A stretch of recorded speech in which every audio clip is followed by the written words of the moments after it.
Hello everyone.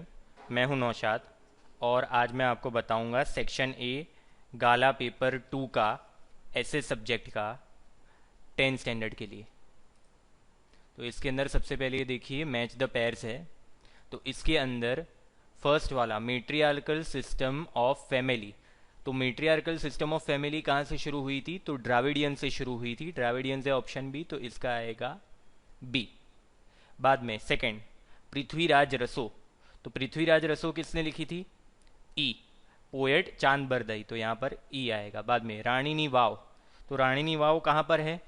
तो पाटन में है, तो इसका आंसर आएगा ए पाटन। बाद में सॉलिटरी रिसोर्सेज। तो सॉलिटरी रिसोर्सेज में क्या आता है? क्रायोलाइट मिनरल, तो वो एफ है, तो यहाँ एफ आएगा।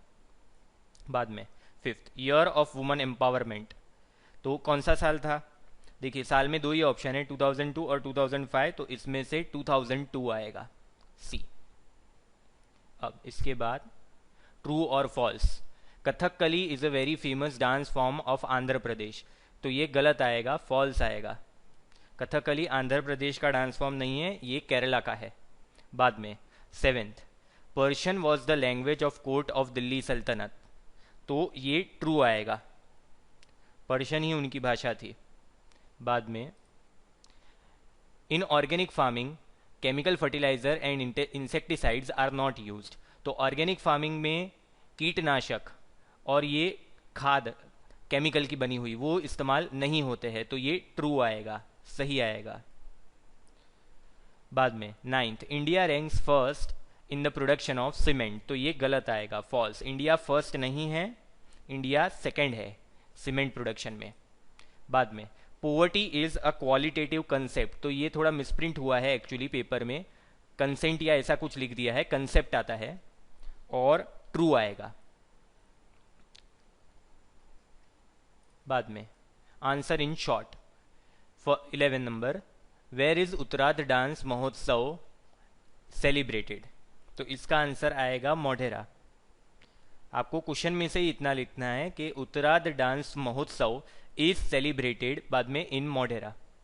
बाद में 12th वाला who wrote the book named Ain i Akbari. तो सबसे पहले आप ऐसे लिख दीजिए अबुल फजल, उसके बाद बाकी आपको क्वेश्चन में से ही लिखना है wrote the book named Ain i Akbari. बाद में 13 वाला the name laterite is derived from which Latin word. तो लेटराइट कौन से लैटिन वर्ड से लिया गया है? तो लेटर के ऊपर से लिया गया है, और लेटर का मतलब क्या होता है? लेटर का मतलब होता है ब्रिक। बाद में 14th for what development price rise along with stability is beneficial.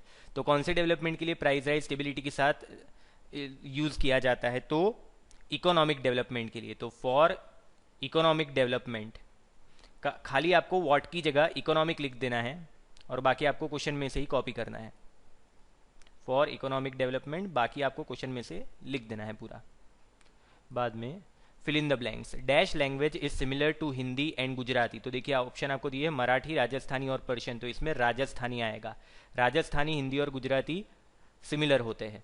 बाद में 16 a 7.5 feet high dash statue weighing 1 ton was found in Sultanganj in Bhagalpur district Bihar. तो कौन सा स्टैचू था? ऑप्शन देखिए कॉपर, आयरन, गोल्ड। तो कॉपर स्टैचू था। बाद में 17 the Girnar, Lili Parikrama, the Shatrunjaya and the dash parikramas are significant in Gujarat. तो ऑप्शन में देखिए साबरमती, नर्मदा, तापी, तो इसमें से नर्मदा आएगा।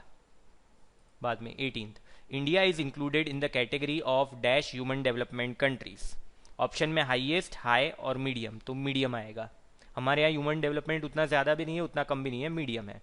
बाद में 19 ULFA united liberation front of Assam is the insurgent organisation of dash. Option में देखिए त्रिपुरा, आसाम, नागालैंड। तो देखिए क्वेश्चन में ही दिया हुआ है United liberation front of Assam, तो आसाम के बारे में बात कर रहा है, तो आसाम की ऑर्गेनाइजेशन होगी। एग्जाम में देखिए ऐसा जरूरी नहीं है कि आपको फुल फॉर्म भी दिया हो, तो आपको ये फुल फॉर्म खाली याद रख लेना है, United liberation front of Assam. तो आसाम के बारे में बात चल रही है, इसलिए ये आसाम की ऑर्गेनाइजेशन है। बाद में choose the correct option who was the originator of dance. तो इसमें फर्स्ट वाला आएगा शिवाजी नटराज। उनको नटराज कहते हैं। नटराज का मतलब ही क्या होता है? डांस। नट का मतलब डांस और राज मतलब ये रिस्पेक्टफुली बोलते हैं ना राज करके। तो ओरिजिनेटर ऑफ डांस, खाली इतना आप याद रखेंगे, नट नट के ऊपर से रायत रख लीजिए, डांस की बात चल रही है. Then which is the place mark with a star, तो यहाँ पे मैप में बना नहीं पाया, मैप के अंदर बताया गया है हम्पी. बाद में 22, the crops given in bracket are classified as kharif and rabi crop, select the correct option from those given below. Moong, masoor, gram, उड़द. तो ये कौन से क्रॉप्स होते हैं, ऑप्शन में आपको दिया है, देखिए पहले आपको दिया है राबी क्रॉप उड़द और मूंग, खरीफ क्रॉप मसूर और ग्राम. सेकेंड में दिया है rabi crop urad and gram, kharif crop masoor and moong. Third में दिया है खरीफ क्रॉप ग्राम एंड मूंग और रबी क्रॉप मसूर एंड उड़द. तो ये तीनों ही गलत है. खरीफ क्रॉप्स उड़द एंड मूंग और राबी क्रॉप मसूर एंड ग्राम, ये वाला सही आएगा, ये वाला. बाद में 23, which of the following cities is called cottonopolis of India for cotton textile.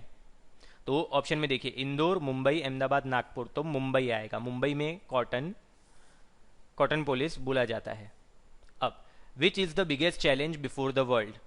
तो पहला इंक्रीज इन पॉपुलेशन, दूसरा poverty in the developing countries, तीसरा टेररिज्म, ये आएगा टेररिज्म.